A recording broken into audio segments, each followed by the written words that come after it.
Sir আমাদের এই সিস্টেমে হার্ড ডিস্ক না এসএসডি কোনটা আছে কি করে বুঝবো? তুমি একটা কাজ করো, সবার প্রথমে উইন্ডো আর প্রেস করো কিবোর্ড থেকে। করেছো?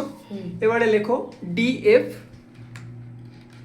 RGUI, মাউস ধরো, ওকে করো। এইবারে স্ক্রিনের দিকে দেখো, এখানে কিন্তু দেয়াই আছে যে সলিড স্টেট ড্রাইভ, মানে এসএসডি আছে এই সিস্টেমে, বোঝাতে পারছি? ইয়েস। এবার যদি প্রশ্ন হয় যে এখানে হার্ড ডিস্ক আছে কিনা, সেটা জানার জন্য আমরা একটা অন্য সিস্টেমে চলে যাব। কেমন? সুপ্রিয়, তুমি একটা কাজ করো, উইন্ডো আর প্রেস করো। এবারে লেখো DF RGUI, লিখেছো? মাউস ধরো, ওকে করো। ওকে ওকে, হ্যাঁ হলো তো। এইবারে এই জায়গাটা যদি দেখা যায় যে দেখিয়ে দিচ্ছে যে এটা হার্ড ডিস্ক রয়েছে, তাই তো? ইয়েস।